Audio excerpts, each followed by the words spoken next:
महाराष्ट्राचे थोर संत श्रेष्ठ नामदेव महाराज यांच्या घरी काशीकाम करणारी एक मुलगी महिला की जिचं संत मालिकेमध्ये सर्वात उच्च स्थान आहे अशी संत जनाबाई, तिचा देवाशी वाद घालणारा, भांडण करणारा 4.25 चरणाचा अभंग.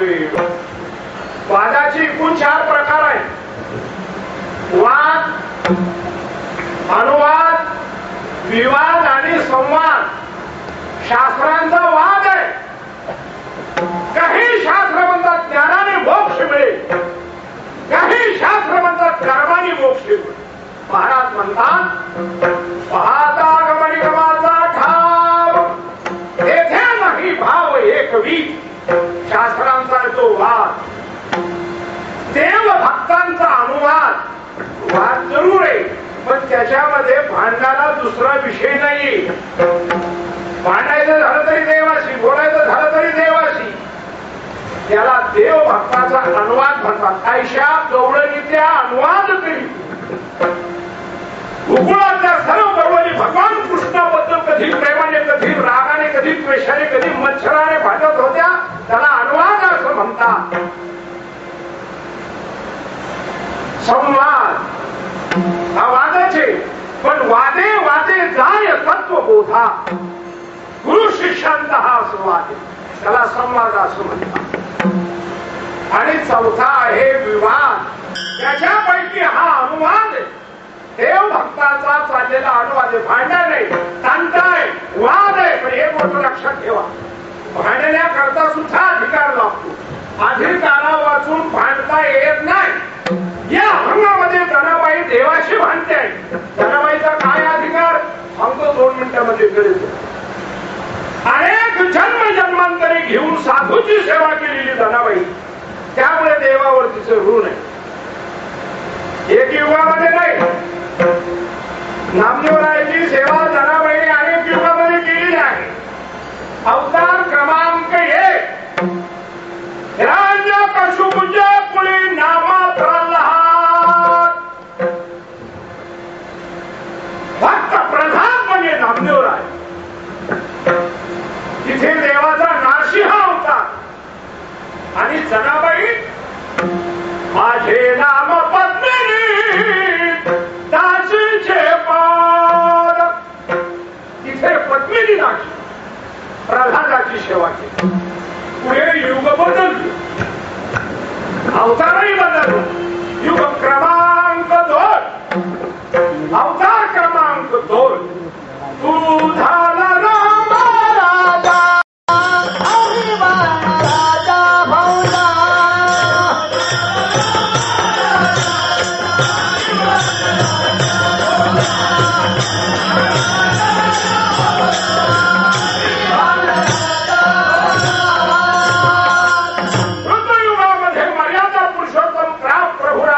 देवाचा अवतार नामदेवराय वर्णन करतात.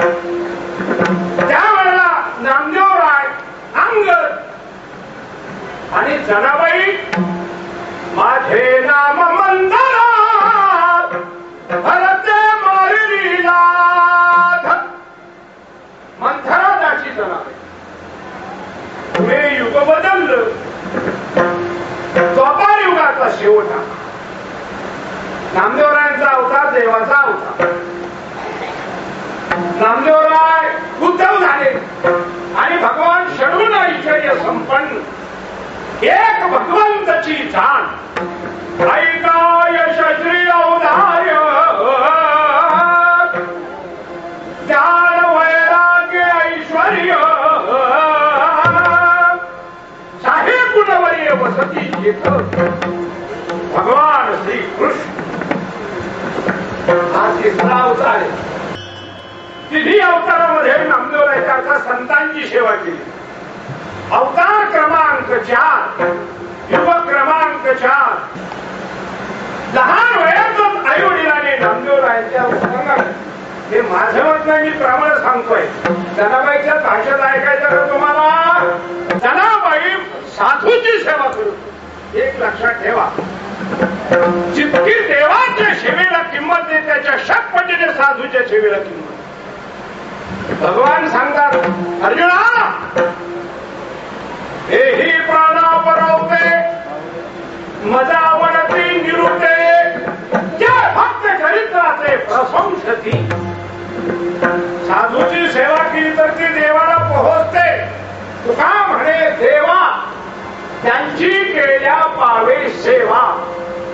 जनाबाई सेवा साधूची करत होती, पण ते ऋण देवावर साधत होते. लहान वयातच नामदेवरायांची ती वैष्णवांची सेवा करायचा योग आहे.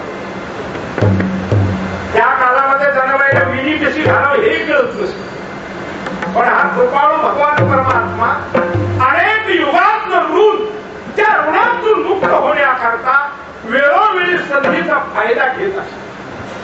जनाबाई बरोबर प्रभूने काम करायचं. झाड धोट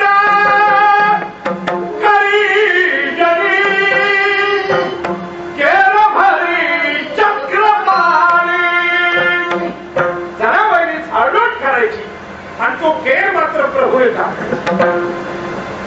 माझ्या जणीला नाही बोलू म्हणून परमात्मे जायचं आणि तिच्या बरोबर काम होत सेवा करायची. दास्यत्व असल्यामुळे सारे पर्यंत काम करावं लागायचे. ज्या नामदेवरायांची ते जनाबाई सेवा करत होती त्या नामदेवरायांचं कुटुंब 14 माणसाचं. हो, ते आजची माणसं नाहीत मोठू, अशी माणसं टप्पूच्या टप्पू 14. त्या माणसांना 2 वेळा जेवायला पुढे इतकं तळण जनाबाईला करावं लागतं. आणि जनावरांनी दळण करायचं. देवा बाजूनी काही आणि बोलण्याची नाही, जनाबाई जातीवर दळण करायची. पण हे असलं नाही. एकदा जात्याला हात लावला, कान्हाई तरी नवी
परमात्मा पांडुरंग जनाबाईचा पहाटेचा स्वर कानावर आल्यावर बरोबर धावत आहे.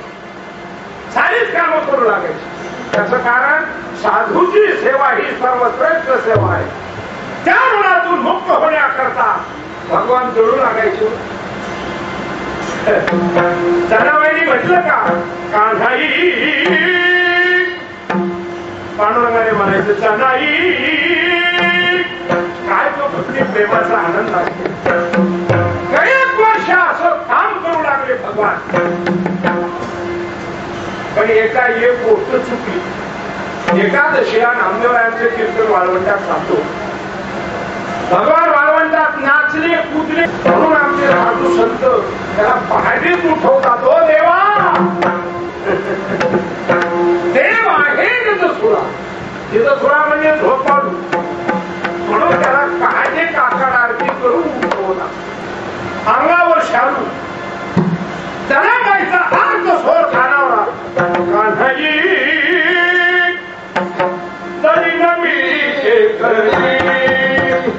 कानावर आल्याबरोबर भगवान धावतच हात लावला.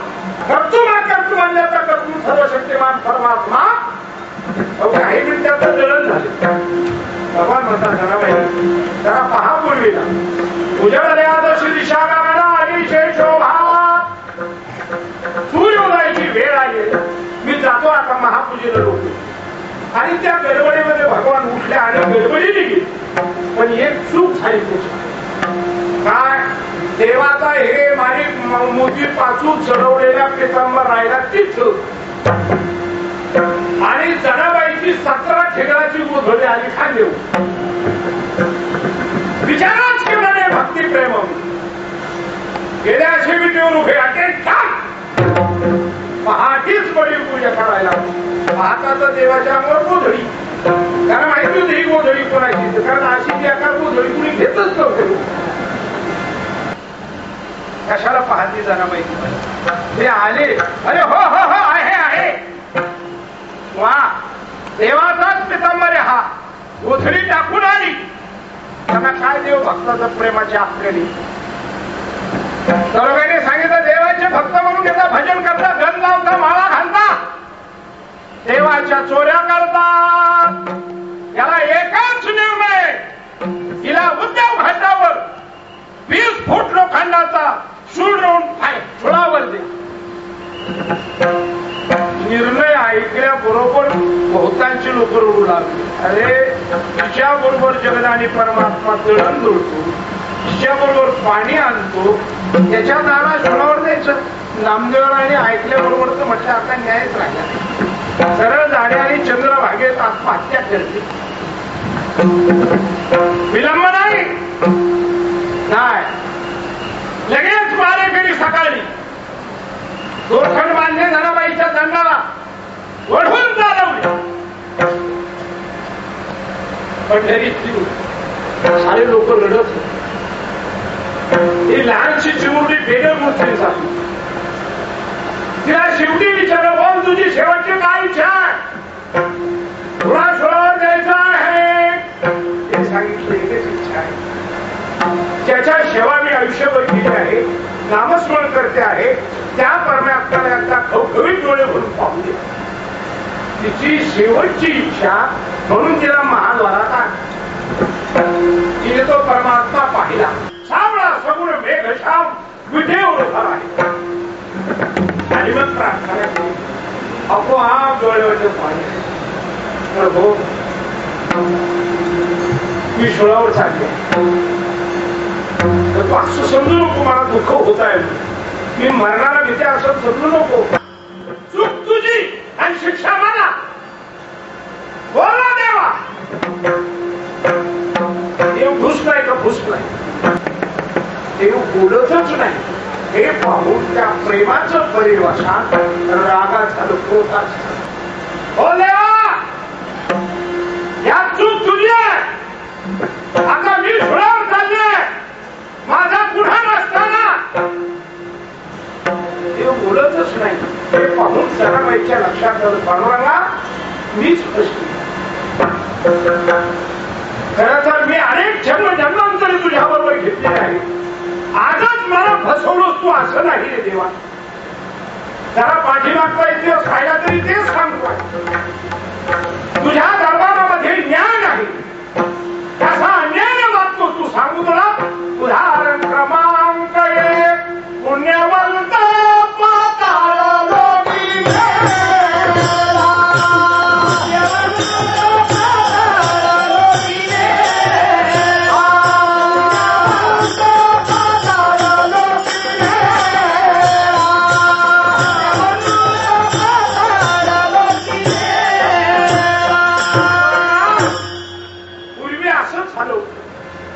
रवणव वंशामध्ये महान पुण्यवाने बळीराजा जन्माला आला. त्याची पुण्य अजूनही पुढे करत नाही, तो दाखल तो भान होता. त्या काळामध्ये, त्या युगामध्ये देवप्राप्तीची विधिविधानं वेगळी होती. 4 युगातली विधिविधानं अशी आहे.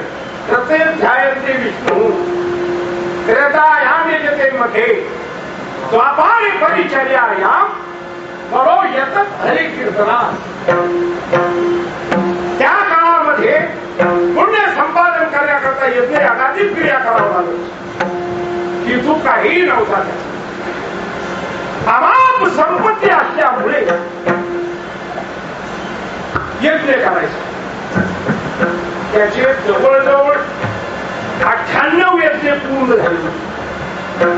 99वा यज्ञ पूर्ण झाला की 100 यज्ञाचं पुण्य मिळत असेल. एक यज्ञ यज्ञशीच पुण्य मिळायचं आणि 100 यज्ञाचं पुण्य मिळालं की तो स्वर्गात इंद्र होत आहे. का शतमख संपत्ती स्वर्गीची सांगता. ब्रह्मदेव व्हायचा असेल तर लागोपट ब्राह्मणाचे 100 जन्म घ्यावे लागतात. तरी हात्याला जेवणाऱ्या नव्हे, ब्रह्मकर्म निष्णात लागतो. शत एक जन्मोनी ब्रह्मकर्मा तरी तोची ब्रह्मा आनंदोगी. 100 जन्म लागोपाठ ब्राह्मणाची घ्यायचे, ब्रह्मकर्म करायचं, त्याला ब्रह्मदेव होता येईल. 100 यज्ञ जर केले तर त्या यज्ञाचं पुण्य तो इंद्र होत असेल. 99वा यज्ञ पार, 98वा यज्ञ पार पडला. 99वा यज्ञ सुरू झाला. त्या इंद्राचं धाबदान त्याच्या लक्षात आलं की आता अविश्वासाचा ठराव आपल्यावर येणार, आपली गच्छंती होणार. म्हणून भगवान विष्णूकडे गेला, प्रार्थना केली, भगवान मुझे बचाओ. भगवंताने आपली काळजी करू, मी त्याचीच करतो. भगवान परमात्मा त्या बळीचं पुण्य हनन करण्याकरता एका ब्राह्मणाचा वेश घातला, पट्टूचा, वामनाचा वेश घातला. आणि जिथे बळीचा यज्ञ चालला होता त्या यज्ञ मंडपामध्ये वर्णानाम ब्राह्मण गुरु हात वेदांत निर्धार ब्राह्मण आलेला आहे, भूदेव आहे, या भूदेव या. नमस्कार केला माझे बळी सिंहासनावर बसवून त्याची पूजा केली.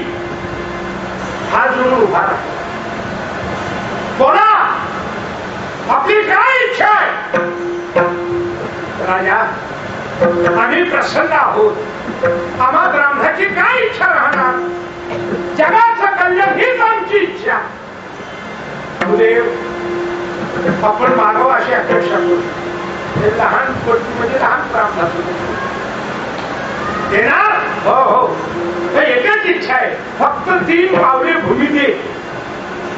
राजाला वाटलं याला मागायचीच अक्कल नाही. तो म्हणला काका 10-5 हेक्टर मागून घ्या. नको नको नको 3 पावले पुरे. पण तू देणार नक्की का? हो. महान पाण्याची धारी मी मंत्र म्हणतो, संकल्प सोड. ही चर्चा बळीचे गुरु शुक्राचार्य यांच्या कानावर. त्यांच्या ही गोष्ट लक्षात आली की हा सामान्य ब्राह्मण नाही, हा भगवान आहे. आपल्या शिष्याला फसवणं करता आला. पण आपला शिष्य विचित्र आहे. तो बोलला तर तसोवरही मागं सारणार नाही. पण पाहू प्रयत्न करू. म्हणून शुक्राचार्यांनी सांगितलं बळी हा भगवान परमात्मा आहे, तुला फसवतोय. भिक्षा मागायच्या नादामध्ये तुला नाव टाकतोय. देऊ नको म्हणा नाही. तसोवर मागे सरणार नाही. हा जर जगदानी परमात्मा असेल आणि तो माझ्या दारात जर भीक मागायला आला असेल तर माझ्या इतका दुसरा पुण्यवान कुणी नाही आणि याची इतका तिसरा विपरीत कुणी. घेतली पाण्याची मंत्र म्हणायला सुरुवात केली. पण शुक्राचार्याने डावसार तो म्हणे मंत्र म्हटलं आणि संकल्पाचं पाणी जर पडलं नाही तर ते फलदायी ठरत नाही. म्हणून शुक्राचार्याने लहान स्वरूप घेतलं. तसं या बळीरायाचे पाय कळले नाही. तिसरा पाय शिल्लक संपली बळीची सत्ता. राजा तिसरा पाय कुठे देऊ? खरं मी पाय जोडतो. सरळ म्हणला तो चुली 3 जळून दी. अरे काय गेले का काय? तो पुराण राजा तो म्हणला महाराज माझ्या माथ्यावर पायला इथे अजून दिलं. त्या वामनाने बळीच्या मस्तकावर पाय ठेवलं. सांग पांडुरंगा. त्याला वर ठेवलं. रसा तळाने बळी आहे पाताळ स्वामी माझा. त्याला पाताळ घातलं. काय गुन्हा त्या बळीचा? पुण्य करणं गुन्हा का? दान देणं गुन्हा का? यज्ञ करणं गुन्हा का? हे मला माहिती आहे म्हणून तर म्हणते. अन्याय केले त्याची यादी सांगू. उदाहरण क्रमांक 2. जनाबाई म्हणते देवा भगवान कृष्ण बलराम दादा आणि सुदामा ब्राह्मण हे साधीपणी गुरुचे घरी विद्यार्जन करत होते. एकदा एक प्रसंग आला. स्वयंपाकाला सरपण नाही म्हणून या तिघाला सांगितलं जंगलातली लाकडे घेऊन ये. गुरु मातेची आज्ञा प्रमाण मागून निघाली. पण शिष्य जरी झाला तरी सेवा फुकट घेऊन ये. आमचे महाराज तर त्याच्या पुढे जाऊन सांगतात शिष्याची नघे सेवा माने देवा परम हो. शिष्याला जो परब्रह्माचा स्वरूप समजतो तो खरा गुरु. असं आहे का? बाळा हो फुकट जाऊ नका. म्हणून तिने काय केलं? मुठभर सनी फुटाने दिले सुदामा ब्राह्मण आहे, तो समान वागेल, समान साऱ्याला देईल म्हणून त्याच्या जोड दिली. सारे घ्या पुढे भगवान कधी बलराम दादा माग सुद्धा मूठ भरून फोटोने आल्यावर मोह सुटला. तिने सुरुवाती एकटीने खायला सुदामापासून सुरुवात झालेलं का. भगवान पुढे चालत होते. काय सुदामा बरं आहे ना. त्याचा जरा आवाज खाण्यामध्ये बदलला. काय सुदामा आज तुला आवाज जरा जडला, तुम्हाला तोच आला. भगवान म्हणजे साध्या खा, त्याचा परिणाम भोगशील. परिणाम पुढे भगवान पालखीला गेली, बलराम दादा गेली, सुदामाचाही लग्न झालं. परिणाम तो अगदी तरी किती जरी देऊ त्याचं माप काढले आमच्या मागात चालू. 18 विश्वे. 18 विश्वे म्हणजे काय, कोणतं माप आहे. 18 वाऱ्या 20 20 मोजा म्हणजे 360 होत. 360 दिवस एक भुक्त सुदामा, त्याला म्हणायचं 18 विश्व झाली. अगदी तरी लग्न झालं, राहायला नीट घर नाही, खायला अन्न नाही, दररोज भांडण, दररोज बखेडा. तिने सांगितलं का हो दररोज भजन करता तो तुमचा परमात्मा समर्थ आहे, जाणा तुम्ही त्याच्याकडे ब्राह्मण आहात, मागून घ्यायचा अधिकार आहे. त्याला पटलं नाही. खरा भक्त असतो तो देवाकडे काही मागतच नसतो. तुका म्हणे जीव भाव देवा पायी घेऊन काही न मागत, काही मागणे हे आम्हानुचित. देवाकडे जो मागतो तो खरा भक्त नसतो. खरा भक्त असतो तो मागतच नसतो. देव सर्वस्वी त्याचं चालू नाही. आमच्या परमात्म्याला काही मागितलेलं आवडत नाही. मग तुम्ही का भजन करता त्याचं.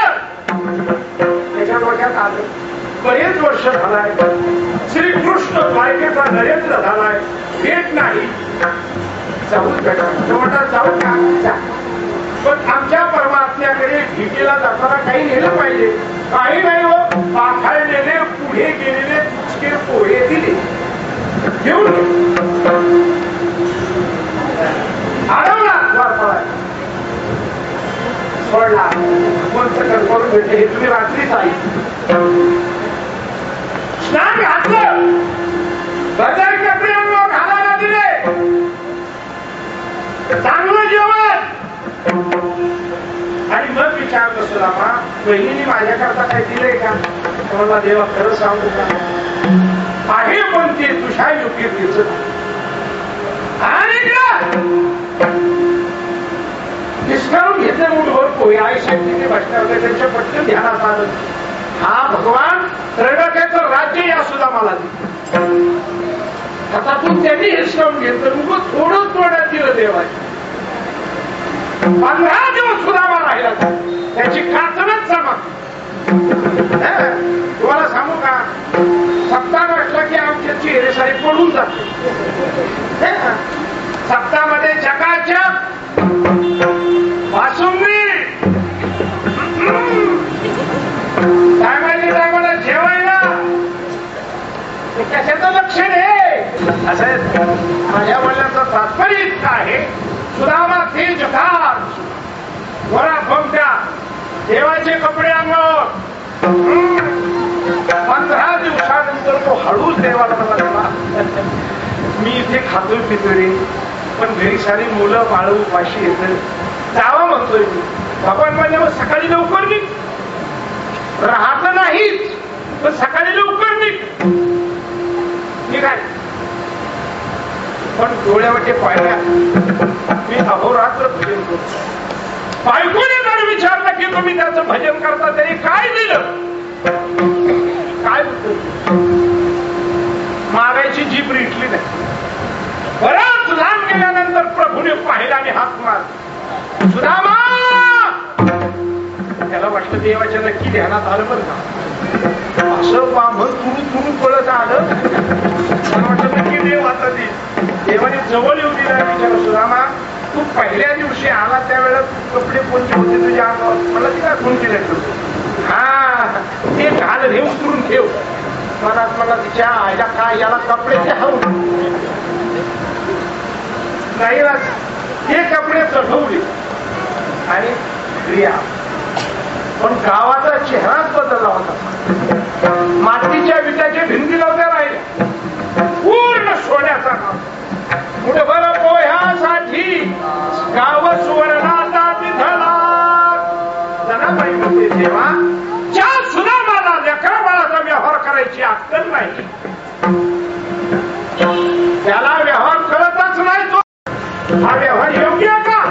म्हणून आम्हाला असं म्हणायचंय, तुझ्या राज्यामध्ये दरबार मध्ये नीती राहिली तुला झाला तुझा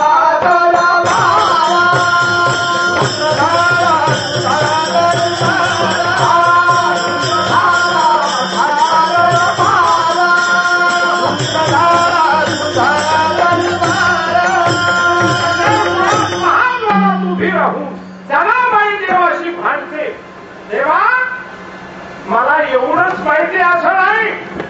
तुझ्या ठिकाणी कसा अन्याय अत्याचार झाला सांगू. उदाहरण क्रमांक 3 चोरट्याचा बहुमान वाढविला. चोरट्याचा बहुमान वाढविला.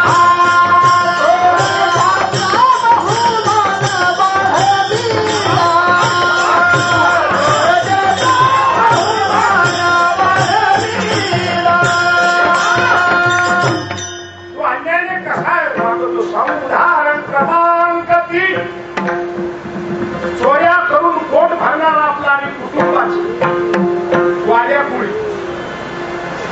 नुसता चोऱ्या करत नव्हता तो, ज्यातून चोरायचा त्याला ठार करायचा. पूर्वीचे ब्राह्मण वैष्णव असायचे. जसं लिंगायताच्या बगलेमध्ये लिंग असतं तसं वैष्णवाजवळ शालिग्राम असायचं. या वाल्याने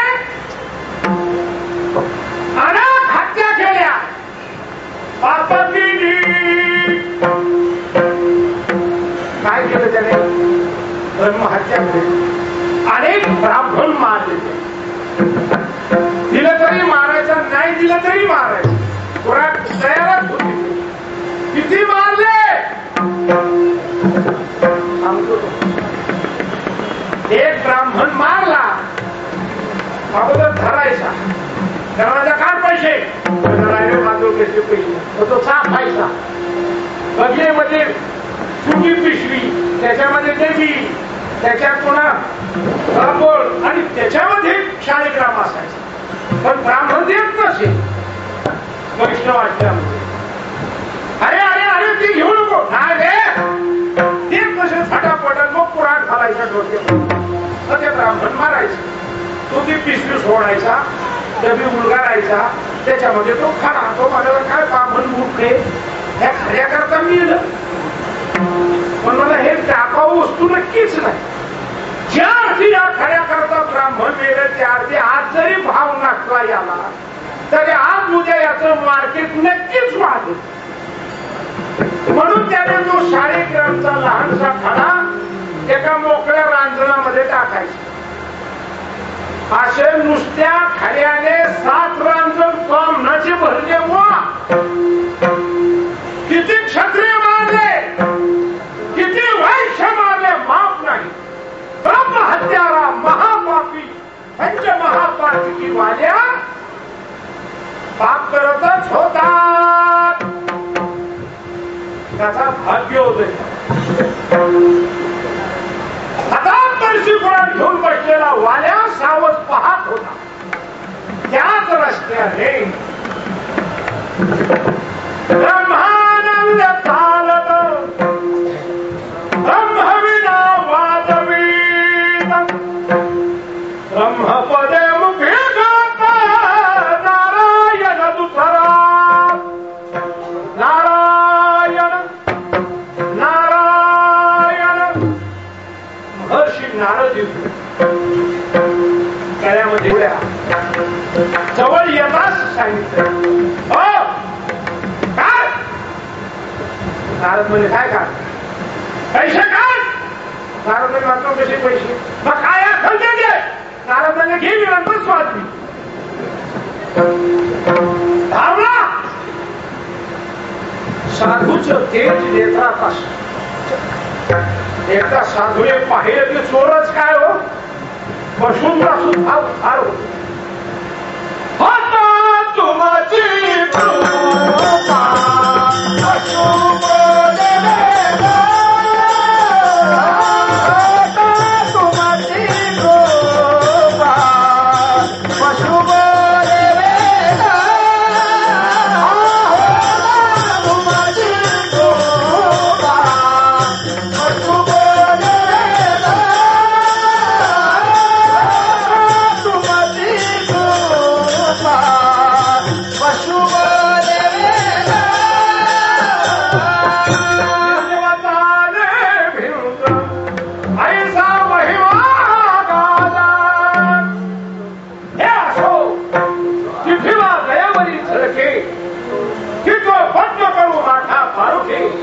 तुमची जीवाची परी तुके महेशाशी साधूच्या कृपेला पात्र झालेला जीव भगवान शंकरापेक्षा योग्य देतो. कृपेने पाहिले शक्तिपात झाला वाल्या. हे पाप कोणाकरता करतो? तो मला याला पाप म्हणतो का? पापाचं बाप हे का? हे कोणाकरता करतो? मारा मार्यात मला आमच्या कुटुंबा करतात. माझ्या करतो माझ्या कुटुंबिया का करतो? तुझं कुटुंब खात असेल पण या पाप कर्माचं फल दुःख तुला भोगावं लागेल. ते भोगू लागतील. नाही आम्ही सांगूयात भोग. अरे हे कर्म आहे. ज्याने त्याने भोगायचं फेडायचं असतं. मुलगा बायको बाप आई कुणी येत नाही. या करा मी दुःख भोगी कुंभ पाक दासरी. तिथं कोणी येत नाही. माता पिता बंधू बहिणी तिथं सुखाची मांडणी. हे सारे दिले घेतल्याची येत. आई बाप भाऊ बहीण सोयरे धायरे चाहिरे पाचिरे. जरा पैसे देऊ नका म्हणजे बघा कसं. जी बहीण दिवाळीला ववाळती तिला पातळ घेऊ नका. करा मोठी. माझ्या बोलण्याचं तात्पर्य घराला यांचा उपयोग होत नाही. वेळे होते का ज्ञानोबाला सांगायला कोणाचे मायबाप कोणाचे गणभोत नाही जलवत जाईल नया कोणीच नाही. आपला उद्धार आपण करायचा म्हणून ज्याने त्याने कर्म करताना प्रभूला म्हणून कर्म करावं. केलेलं कर्म प्रभूला अर्पण करावं. यत् करोषि यदश्नासि यज्जुहोषि तदासि यत् तपस्यसि कौन्तेय तत्कुरुष्व मदर्पणम्. प्रभूला स्मरून कर्म कर. वाल्या हे पाप आहे पाप. जा जा तुझ्या बायका मुलाला विचारून ये. दुःख भोगू लागल का म्हणून. नारदाच्या वचनावर विश्वास बसला. हेच वाल्याचं भाग्य. मोकळं नाही सोडलं. पुरीच्या झाडाला नारदाला बांधलं आणि वाल्या घरी गेला. दररोज संध्याकाळी येणारा नोरा आज 11 वाजता टुपाकला. तिला वाटलं ताजा बांधून मिळाला असा. दररोजची सवय होती तिकडं. तो घेऊन यायचा ना आम्ही लगेच पुढं पुढं या माझ्या हातात मला बायको पुढं पुण्याच्या करते. तू बायको पुढं पुढं पुण्याच्या करते. आता काय तिला हाकून या ना मंदिरात. सदा श्रृंगार भूषणे कांता लळे बहुमाने. आला त्याला कपडे लते दात काढले याच्या पुढं पुढं. त्या धनाची झाली आतुकी श्री वसवसोने लागे पाठ. पाण्याचं तसं आपण गेल्याबरोबर या या या या तुम्हाला काय तुम्हाला पाणी तुम्हाला दूध देऊ तुम्हाला काय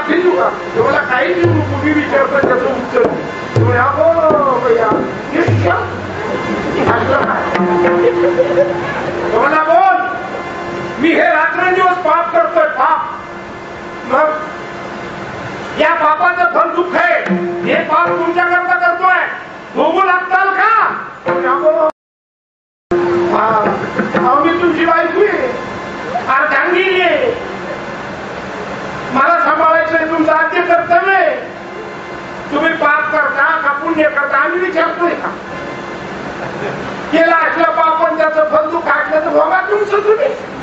मुलाने तेच पश्चाताप विचार करून ज्यांच्या करता रात्रीचा दिवसाची रात्र हाडाचं काळ रक्ताचं पाणी हाताचा नेत्राच्या वाती केल्याने हाताने अनेक प्रांताचा काटा काढला ज्यांच्या करता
पश्चाताप झाला. शास्त्रात सिद्धांत हा भजते मामन अनेक भाव अनुताप तीर्थी राहणीला न होणी अंबजातवाला. तो आधी जरी दुराचारी सर्व प्रवची अवतार हो माझ्याकडे आला ना. पश्चाताप झाला वाले नारदाने सांगितलं वाल्या ठीक आहे आता तरी सावध, आता कळलंय ना तुला, आता डोळे उघा म्हण राम राम. तुम्हाला राम राम तुला काय येत? मारा मारायचं. नारदाने कृपा केली, मारा मारा म्हणू लागला. ताट म्हणला मारा मारा मारा मारा मारा मारा मारा म्हणजे की राम मारा चोरटा चोऱ्या करणारा वाल्या. काय परिणाम झाला? भगवान मर्यादा पुरुषोत्तम प्रभू रामचंद्र अवतीर्ण होण्याच्या अगोदर 2000 वर्ष रामायण तयार. देवाला वाल्याच्या शब्दाच्या बाहेर जाता आलं नाही. 2 मिनिटं सांगतो मी तिकडे. इंद्रजिताची पत्नी इंद्रजित पडल्यानंतर शीर आणण्याकरता रामाकडे गेली. शिबिरात लक्ष्मण आणि हनुमंताने शीर कापून दिला. सतीच्या स्त्रीला जायचं पूर्ण शरीर पतीचं स अवयव लागतं आणि हे तर शिरच नव्हतं. सर्व गात्रेषु शिरप्रधानम. रामाच्या शिबिरात आली, प्रार्थना केली. रामा माझ्या पतीच्या तुटलेल्या हाताने पत्र लिहून सांगितलं पत्र तुमच्या शिबिरामध्ये शिर आलाय. ती पतिव्रता सुलोचना आहे. राम म्हणतात तुला कसं कळलं? माझ्या पतीच्या तुटलेल्या हाताने पत्र लिहिलं. प्रभू म्हणतात ही पहिलीच घटना आहे. मेल्यावर माणसाचे खानखान करतात. त्याच्या साऱ्या ऑफिसनी महीचा कुणी मेले हो साहेब हे आमचं म्हाताराला म्हातारी मेलेली म्हणजे चूक आहे. म्हणजे रामा मी पतिव्रता आहे. पतिव्रतेचं सामर्थ्य इतकं आहे देवालाही कळत. शिर देतो तू जर पतिव्रता आहे ना माझ्यासमोर तुझ्या नवऱ्याचं शिर हसून बोलून रडू टाकून तिला घमेटच होत. ते शिर बोललं तिथे तिने प्रार्थना केली. एवढा शत्रू बलवान हे परवा दिवशी का सांगितलं नाही? तुमच्या मदतीला मी माझ्या बापाला घेऊन आले असते. एवढ्या शिर हसू लागली. शाळे बघू लागली. वानर माकड एकमेकाला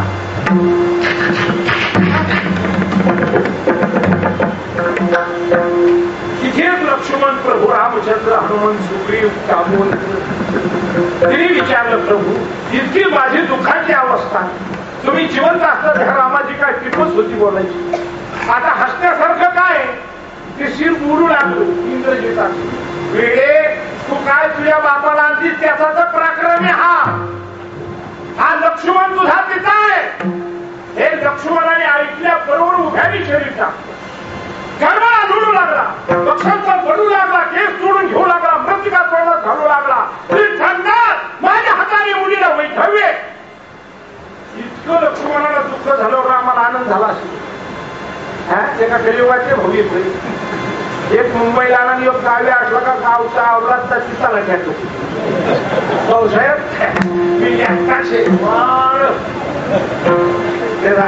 नाव जरी राम लक्ष्मण ठेवलं तरी वागतात अशी रावणासाठी रामाने ओळखलं माझ्या लक्ष्मणाला दुःख तो माझ्या करता 14 वर्ष मनात आला माझ्या करता उपाशी राहिला त्याला दुःख नाही आताची अंतर पंचमहाभूताचं देश करतो आणि इंद्रजितला उठवतो त्याचं धनुष्यबाण मांडलं ठाण हे हनुमंतरायाच्या लक्षात आलं ते आता उठवायचं हा याला उठवणं म्हणजे कॅन्सरच उलटला ती आवळा किती कुठाने मारली मोठ्या माणसाजवळ नेहमी खरी बोलणारी माणसं लागतात पोटचिपी माणसं होय बा काय कामाची हनुमंतराय बुद्धिमत्तम प्रभू तुम्ही इंद्रजिताला उठायचं ठरवलंय ना तुम्ही सांगा प्रत्येक माणूस मृत्यू लोकांचा कुठल्या तरी घटनेचा बांधलेला असतो तुमची जीवनचरित्र घटना काय उठवायचंय ना तुम्ही कसं वागायचं ठरवलंय प्रमाणे वागेल हनुमंतराय सांगतात रामा तुम्ही कधी रामायण वाचलंय का वाल्मिकी रामायण म्हणजे नाही तर तुमचा सह्याद्रीने पुष्कळ मोठा मंडप कशा वाची तरी पारायण शतकोटी रामायणात असा श्लोक आहे का लक्ष्मण इंद्रजित मारला आणि रामाने उठवला नाही उठवायचंय का नाही कोणा बोलणार का मी काय सांगतो लक्षात आलंय का ही कोणाची शक्ती चोरतेची जनाबाई म्हणजे देवा आम्ही सेवा करून मिळलो हा त्या चोरतेचा शब्दही तुला वलट लागला राम अवतारामध्ये किती किंमत वाढवली त्याची आज न्याय का तुझ्या दरबारात सुंदर झाला तुझा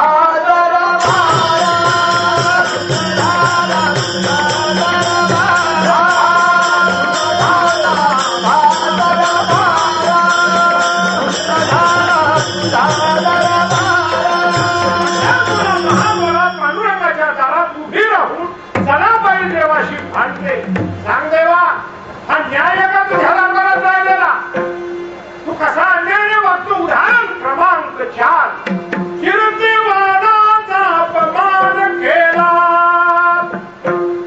जगात कीर्ती होती नर राहिली पण काय त्याची फजिती केली तू नर राज दमयंती एक वस्त्र दोघाच्या अंगावर देखच काय त्यांची घेतो आता कीर्ती केली केवढा अपमान केला हे प्रकरण जनाबाई पंढरपुरात देवाच्या दारात उभी राहून देवाशी भांडते जनाबाईला मारेकऱ्यांनी ठरलेले शेवटची इच्छा म्हणून जनाबाईला महाद्वारात आणले पांडुरंगाच्या समोर उभे राहिलाय मारेकर वळताय तिला पाठीमागे जनाबाई देवाशी भांडते देवा मी आता चालेल शुळावर पण जाता जाता तुला आठवण करून देते मी जर शुळावर चालले असं तुझ्याकडून अन्याय घडला नाही बहुतेक तुझ्याकडून आतापर्यंत अन्यायच सारं भक्तांना अन्यायच मिळत गेलेला आहे मी आता 4 प्रकारे सांगितले एवढेच नाही देवाला मला माहिती तू कसा अन्यायाने वागतो तुझ्या दरबारामध्ये कसा अन्याय होतो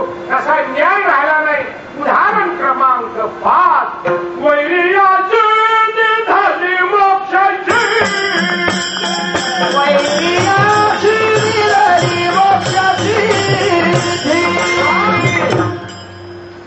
आम्ही भक्त म्हणून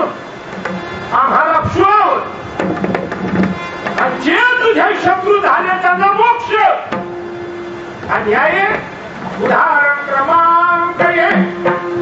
त्यांनी भागवतात प्रवचन ऐकलं असं त्याची ही गोष्ट लागते. लहान मुलाला मारायला म्हणून पुतळा 5 मुलं अगोदर मारली. सकाळी सकाळी नंदाची फेरा असा सुंदर रूप धरला. नामा म्हणे आली नंदाची या घरात स्वरूप सुंदरा देवांगणा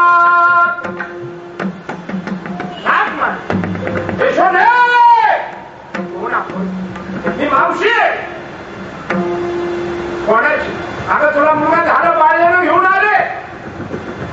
शंका आली तुझे माझं मुलगा झोपल्या तू बरी या. देवानेच आरोळी ठोक देव म्हणजे आमच्या अवताराला इतकी घोरी होती तसं की राईट मागायला गाव गेली आतमध्ये कृष्णाला उचलून पण मारायचं विसर. देवाचं स्वरूप पाहिल्याबरोबर सर्व इंद्रिय खूप झाली आणि मारायचं विसर. देवानेच तिच्या स्तनाकडे हात घातला आणि तोंड लावलं. मारली पण तिला अधोगती दिली नाही. हे ज्ञानेश्वर महाराज म्हणतात तुम्हा सनकादिकाचे निभाणे सायुज्य सौरसूद्य धला पुतणे हे विषाचे स्तन्नपाने मारवाडी. जनाबाई म्हणते देवा जी तुला मारायला आली पुतना त्याला मोक्ष दिला. तुम्ही सेवा करायला आले तर फासुलावर झाले. तुम्हाला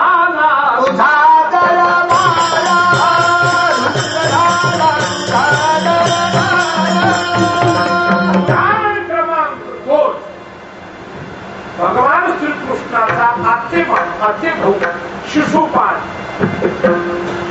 हा खरा शापानुग्रहित होता. हे उद्या सांगणार आहे भागवत. पण या अभंगात तो विषय आला म्हणून सांगितलं नाही. त्याला 3 डोळे होते जन्माला आला त्यावेळी आणि त्या आडवासारखा वाटायचा. आज हे 2 हात फुटलेले होते. विचित्र कारक जन्माला आले. औषध उपचार करूनही उपयोग झाला नाही. एका ऋषीने सांगितलं बाई तुझे हे विचित्र कारक नीट होईल पण एका भाग्यवान पुरुषाच्या मांडीवर गेलं पाहिजे. पण एक गोष्ट ज्याच्या मांडीवर हे नीट होईल त्याच्या हाताने पुढं मरल. पुढे 4-6 महिन्याने भगवान कृष्ण आत्याच्या घरी गेले. शिशुपाळाची आई हे भगवान कृष्णाची आत्या नागदाची बाई आणि तिने हे मुलगा दिलं कृष्णाच्या मांडीवर. कृष्णा खेळवले जरा. त्याला मांडीवर घेतल्याबरोबर त्याचा 3रा डोळा गेला. नार भिजवून हातही गेले आणि चांगलं बोलायला. त्या बाईच्या लक्षात आलं. सांगितलं कृष्णा मी तुझी आत्या आहे पण पाया पडते. काय म्हणून करणार नाही मला नक्की कळले तुझ्याच हाताने याचा मृत्यू आहे. असं होईलच होईल तर म्हणजे खरंच आहे. पण एक गोष्ट आहे त्याला लवकर मारू. भगवान म्हणजे मारी म्हणजे याचे 100 गुन्हे होतील त्यावेळेला मार मारला. तिला सोडणार आहे भगवान. दोघांच्या दिशेत 2 होते. शिशुपाळ अत्यंत वाईट होता. त्याच्या सापेक्षात भगवान दोघांचा वाद लागला. वादाचं दुसरं कारण बी होते. काय होतं शिशुपाळ आणि भगवान कृष्णाचं भांडणाचं कारण होतं रुक्मिणी. मी मला भागवतात सांगितलं वादाला 2च कारण आहे. कनक आणि कांता. परत स्त्री आणि परफळ याच्यावर लक्ष ठेवलं की याचा राग झाला म्हणून समजा. काय झालं शिशुपाळाचं अगोदर रुक्मिणी द्यायची ही कृष्णालाच द्यायची अशा कौंडण्यापुरता राजा भीमच्याचं ठरलं होतं. पण शिशुपाळाच्या पॅनेलला त्याची मुलं होती.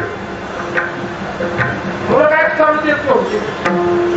त्यांनी नाही, कृष्णाला द्यायचा नाही, तो चोर आहे, गवळ्याचा मुलगा आहे, घोड्या करणारा आहे.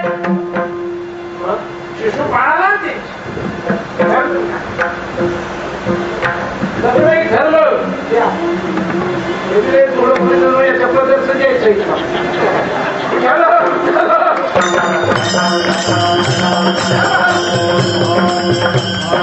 आणि आपण बघून तरी द्यावं करायचं.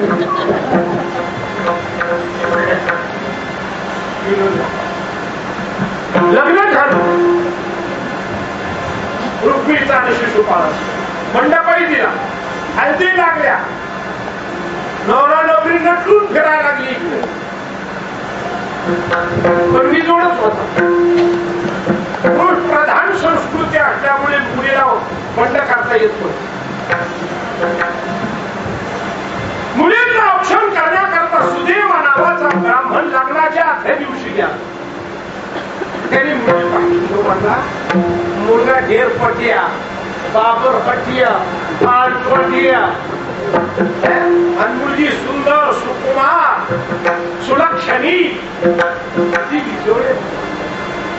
मुलगी बोलला बाळा काय झालं तुला? तुला काका माझ्या जीवनात आता पूर्ण अंधारच. स्त्रीला आपला जोडीदार निवडण्याचा हक्क नसावा याच्यापेक्षा दुर्दैव दुसरं कोणते? खरंच आहे. पण तुला खरं सांगू का, हा शिशुपाळ तुझ्या योग्यतेचा नाही. तुझ्या योग्यतेचा एकाच द्वारकेचा नरेंद्र भगवान कृष्ण आणि साई गुणाचं वर्णन त्या ब्राह्मणाने रुक्मिणीजवळ केलं. तो जसा जसा कृष्णाचं वर्णन करत होता तशी तशी रुक्मिणी अंतःकरणाने कृष्णाकडे जाते. आणि शेवटी सांगितलं काका एवढं पुण्य कर्म करा, मला मी तुमची मुलगी समजा ना. सांग ना काय हे करा, तुम्ही द्वारकेला जा, मी पत्र लिहून देते, ते पत्र दाखवा त्यांना, त्यांना थोडी सांगा रुक्मिणीने तुम्हाला मनाने वरलाय, तिला घेऊन जा. तुम्ही आले नाही तर ती हत्या करीन. 14 श्लोकांनी पत्र दिलं. भवान्यात समभवा महेंद्र प्रमुखा देवा मुनाय सप्रजेश्वरा इतर सिद्ध गंधर्व यक्ष रक्षोषी. हा पहिला श्लोक आहे. रुक्मिणी स्वयंवरामध्ये ते पत्र आलेले नाथ महाराजांचा ग्रंथ तिने 14 श्लोकाचं पत्र. ब्राह्मण सहसा रातचा प्रवास करीत नसतो. हे रातचं गेलं. सूर्योदयाच्या वेळेला द्वारकेत पोहोच दिलं पत्र. सांगितलं कृष्णा त्या मुलीने तुला म्हणावं ताबडतोब मला तुम्ही पूजाचा करू द्या, तुम्ही ब्राह्मण आहात, पूजा वगैरे त्यांनी काय कृष्णा तुमच्या मुखाचे असं तुम्ही सांगू नका, कारण या विद्येत आपण चरबीत आहोत. जोडणार वाईट वेगाने रथवणारे कोणाला दुपारीच 1 वाजता. पण भगवान विशीच्या रथ घेऊन नाही गेले. याचं खरं कौशल्य हे होते का तुकाराम महाराजांना परमात्मा विशीच्या रथ नाही सोडला, बाहेर देवीच्या मंदिराजवळ सदैवा ब्राह्मणाने जाऊन सांगितलं रुक्मिणीला भगवान परमात्मा जे आहे देवीच्या मंदिराजवळ रथ सोडलाय. तोपर्यंत 2:30 वाजले. ब्राह्मणाने सांगितलं मुलीला बोलवा, पहिले पूजन करायचं, मग घोड्यावर चढायचं आहे. मुलीने सांगितलं आमचा कोण धर्म कुलाचार असा आहे देवीची पूजा केल्याशिवाय घोड्यावर चढायचं. देवीची पूजा करण्याकरता रुक्मिणी मंदिराकडे त्याच्या अगोदर शिशुपाळाला कळलं की भगवान कृष्ण इथे आले आहेत. पाहिलं कृष्णाकडे गेला. कृष्णा जन्मपत्रिका पोहोचले का? तुला काय अक्षता नाही दिलीच नव्हती. अरे तो आला कसा इथं? अरे तू माझा अगदी भाऊ ना, तुझं लग्न केलं. अरे शत्रू जरी झाला तरी तोरणा झाली की मरणा झाली जावाला. तेवढ्याचं लग्न म्हटलं अक्षता टाकू जा, मला इथूनच गावात येऊ नको. त्याला माहिती होती हे गेलं गावात आलं बसायचंच नाही, मला इथून त्याने सावध केलं. साधारा सरळ संघाने काढा सावध, अशा मंगल प्रसंगी घातपात होण्याची शक्यता आहे, अतिरेकी घुसले आहे. अति दक्षतेचा इशारा. आज मग तेवढ्या मुलीने सांगितलं देवीच्या मंदिरात जायचं म्हणजे संशय वाढावला.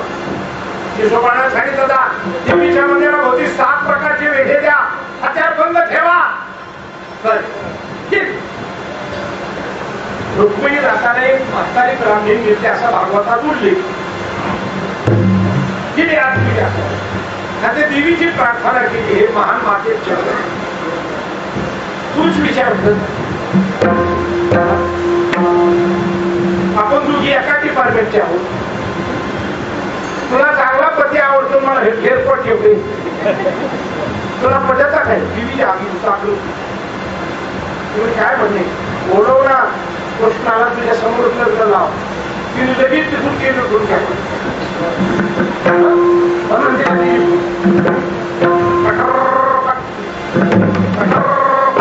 लागला हॅलो कोण बोलतोय? मी 08 आठवा होता. काय रुक्मिणी मंदिरात आले, ब्राह्मण झोपया. ते म्हणजे काळजीच करू नका, चांगल्या सकाळचा ब्राह्मण आला आणतो.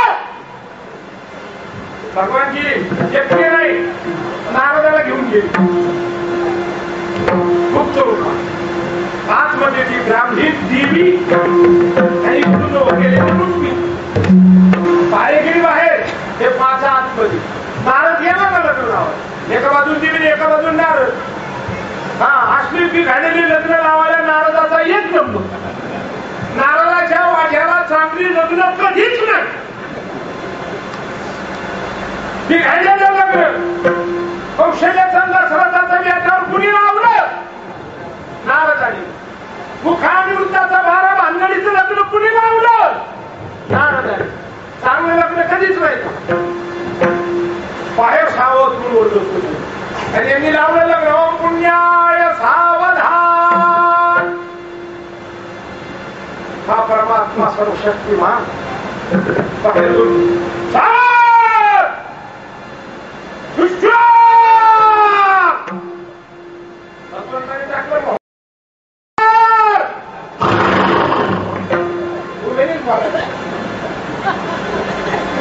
साऱ्यांच्या समोर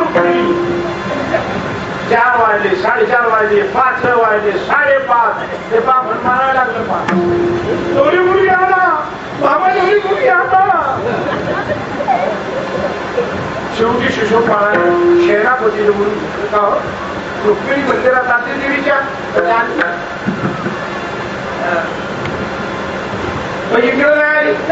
कृष्णाने तुम्ही काय काय खोला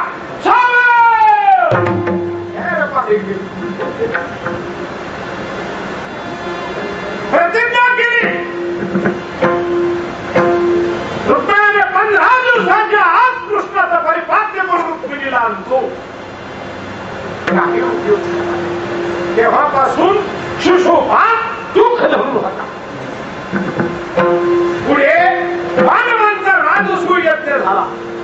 त्या यज्ञामध्ये आग्रपूजेचा मान साऱ्यांनी ठरवलं भीष्माला देणे. त्यात शिशुपाळ वक्रदंत हे सुद्धा होते, जरासंध सुद्धा होता. पण भीष्माला माहिती होतं की हा श्रीकृष्ण जगदानी परमात्मा. त्याने पांडवाला सांगितलं अरे वेडे हो, माझी काय पूजा करता? तो षड्गुण ईशाने संपन्न भगवान कृष्ण आला त्याची पूजा करा. कोणी काही म्हणलं नाही, पण शिशुपाळ उठला म्हणजे मला थांबा. कारण की पहिलं दुःख मनात कृष्णाची पूजा काय म्हणून? तो काय राजा आहे का? हे शिकाय लेकरू नंदाचे ते हा गवण्याचा पोरगा आहे. सारी सभा शांत होती पण एकटा शिशुपाल बोलत होता. किती उन्ह काढलं 100 वेळा तोपर्यंत भगवान ऐकत होते. 100 झाल्याबरोबर ज्ञानेश्वर महाराज सभासदी देखता त्रिभुवनाची मांदी ऐसा शतधा दुर्वाक्य निस्तेज नाशी 100 गुन्हे झाले शिवरूप महाराज. लगेच भगवंतांनी सुदर्शन सोडला आणि सांगितलं पुढे पुढे पुढे शिशोबाळा पुढे तात्यात आहे ठीक आहे का ज्ञानोबा पुढे लगेच आरती होईल. ऐशिया प्राधिया शिशुपाळा तू आपण पे धावती झाला गोपाळा. काय केलं त्याला मोक्ष दिला. मोक्ष उचललेला मोक्ष दिला. हे भक्त होते काय ज्ञानोबा आणखी कृष्ण गोपोरीच्याशी मारी तो पावे ब्रह्म साक्षात्कार.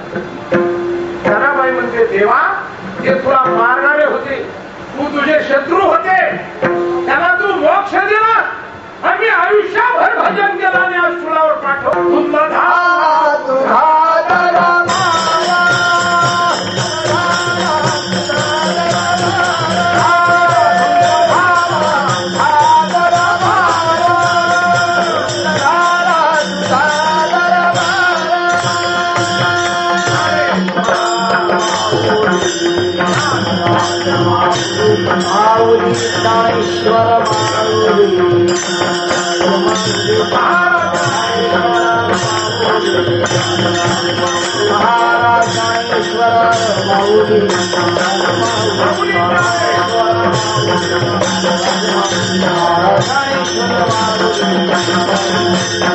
Thank you.